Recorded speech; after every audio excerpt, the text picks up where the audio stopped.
What's going on, everybody? Ross Jackson here with Canal Street Chronicles, and welcome into another edition of our weekly series, What Just Happened. As always, we ask that you like the video, take the time to subscribe to the channel, check out the website, canalstreetchronicles.com, and as always, participate down in the comments. Let us know what you thought about this win for the New Orleans Saints. The Saints improve to 4-2 on the season with a win at home, 27-24 against the Carolina Panthers. That makes 3 straight and gives them sole ownership of number 2 in the NFC South. Worth mentioning, of course, that the Saints do hold the tiebreaker as of right now over the Tampa Bay Buccaneers, who have played 1 additional game. So while the Saints sit at 4-2, Tampa Bay has the number 1 spot in the division because they are 5-2. But if it came down to them being tied as of right now, the Saints would hold the tiebreaker. So the Saints get another divisional win here against the Carolina Panthers, and this game came down to a couple of big things. Certainly came down to a couple of big plays by the defense late, even though they struggled early and often. But this one also really came down to the offense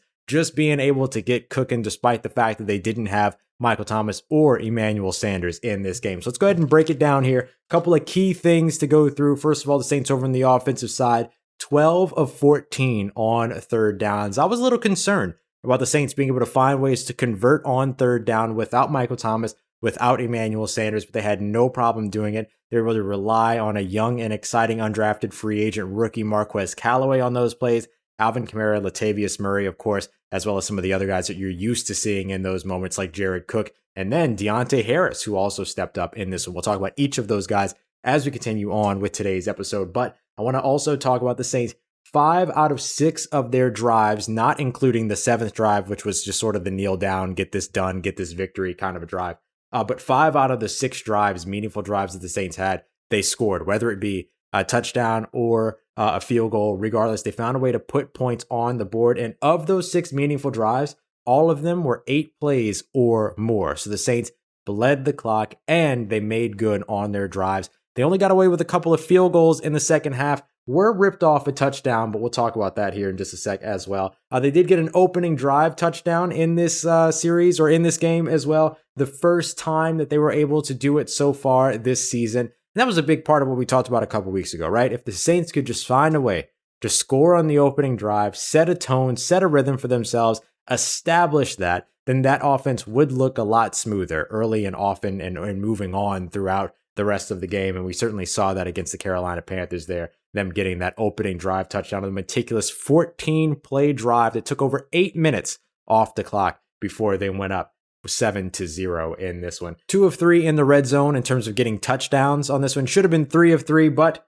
it's all right. I won't hamper on it too much, but I will talk about it. But I want to mention too that the Saints right now, one of 7 teams in the NFL scoring 30 points or more per game. They're at a flat 30.0 right now, even without Michael Thomas for 5 of their 6 games so far. And so, look, one of the ways they were able to do that was with the guy that I've been talking about it seems like I've been trying to sort of edge into the conversation about him anyway. Marquez Callaway, the undrafted free agent wide receiver out of Tennessee. He looked fantastic. 8 catches on 10 targets for 75 yards. Should have been 9 catches rather, for let's say 86 yards. It would have been about an 11-yard touchdown, but unfortunately, a touchdown ended up getting wiped away. They called a pick route or pick play on Traquan Smith, saying that it was offensive pass interference. To me, I thought Traquan sold it just enough for it to be questionable, or wasn't really trying to get in there and was actually trying to get out of the way, as opposed to actually pick the underneath defender there. But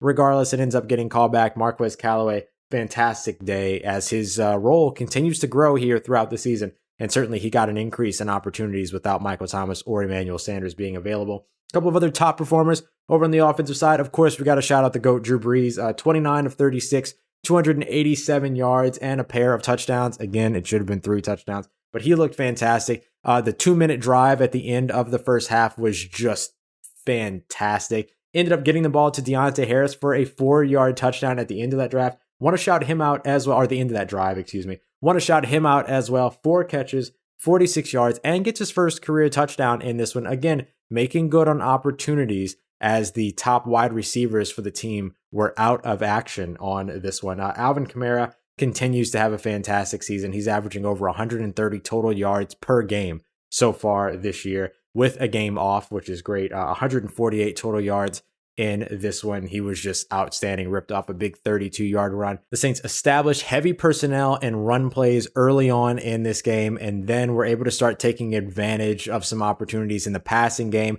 as they started to load the box. And then they started throwing the ball and doing a really good job at scheming players open, particularly Marquez Callaway. And then the Saints, Drew Brees, of course, just picking apart that Carolina Panthers defense. And then once the box lightened up and you saw 6 men in the box, they were running right up the gut again with either Alvin Kamara or Latavius Murray, who also had a great day in this one. It was just a really good example of complementary football for this team, particularly over on the offensive side and the offensive line, who I also want to give a shout out to. They played great, even though they had to play without Teron Armstead for the majority of this game. 4 pressures allowed and only 1 sack, according to Pro Football Focus, allowing or paving the way rather for 4.8 yards per carry for the team, 5.9 yards per carry for Alvin Kamara, and 4.3 for Latavius Murray. Jumping over to the defensive side, this defense statistically is performing okay when it comes to yards. Here's what I mean by that.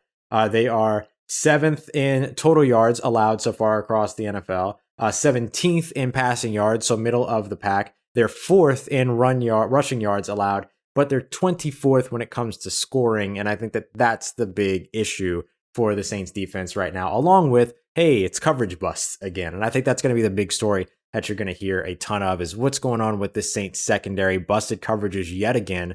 Players who have been in this system for years now that don't really have an excuse for it. Sean Payton was asked about it on his Monday presser, his media availability.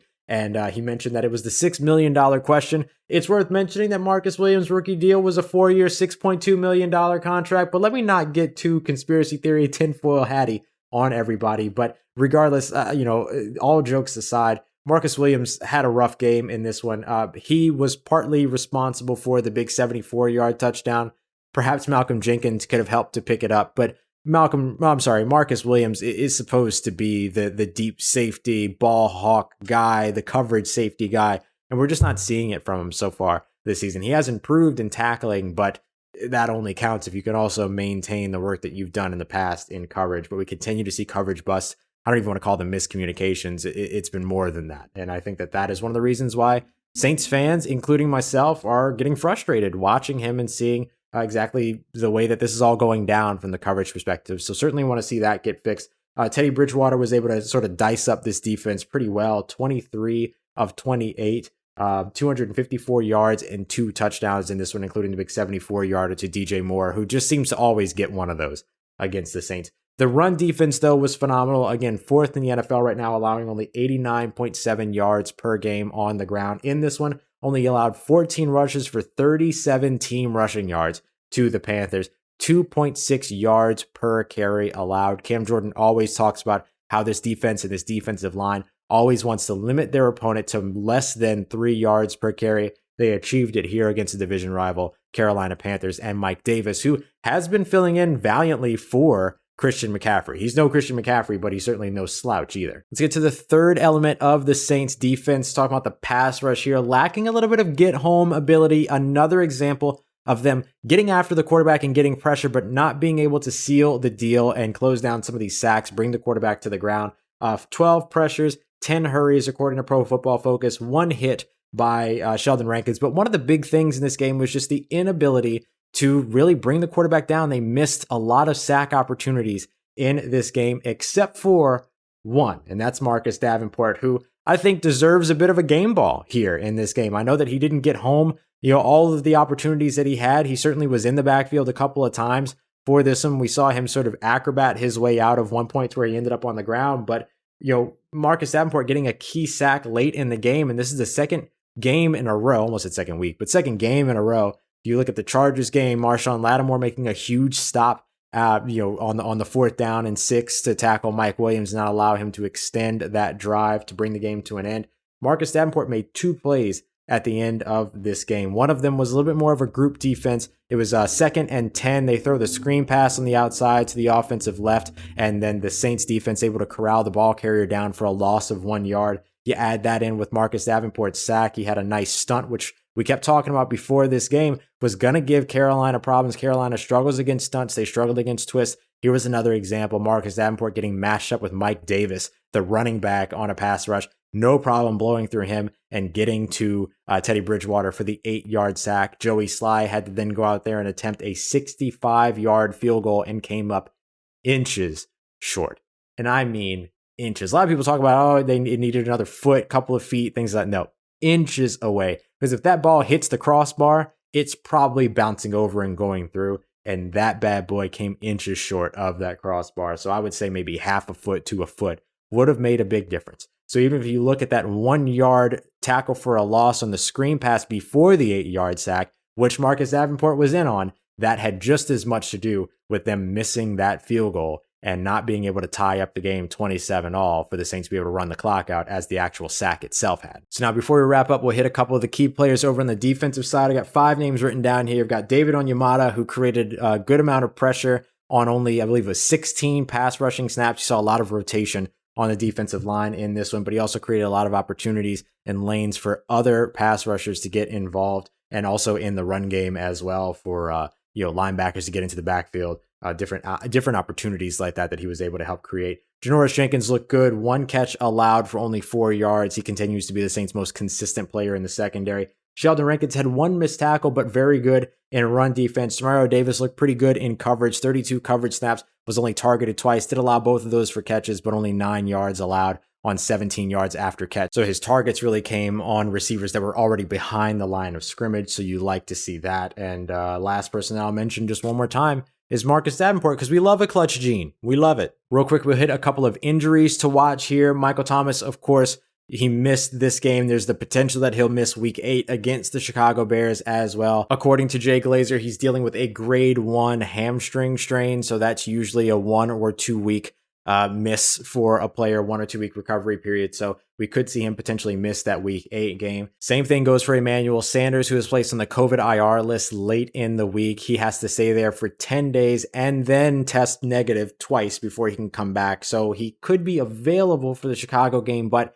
he would do so without being able to practice at all. So we'll see what that means for his week 8 status. But clearly the Saints feel like they're okay when it comes to wide receiver depth, and it's been a little minute since I've been able to say that about this team. Teron Armstead did have to leave the game, as we mentioned earlier. His hand was wrapped before the game. We assume it had something to do with that, but we'll get more clarification, of course, Wednesday with the injury report. And then finally, Marquez Callaway, he had his great game. Again, 8 catches, 75 yards, looked outstanding, the undrafted free agent who continues to impress as he gets more opportunities. He ended up leaving the game with an ankle injury. He told media after the game, though, during his media availability, that he feels fine. So, we'll continue to see what his update is, I guess I'll say, when it comes to the Wednesday injury report. But he's giving some optimism in terms of how he's feeling so far. And finally, we'll get to the biggest hopes for me for next week. What I'm hoping to see for the Saints when it comes to the Chicago Bears, I want to see some improvements in coverage, some improvements on the back end. No surprise there. There shouldn't be any.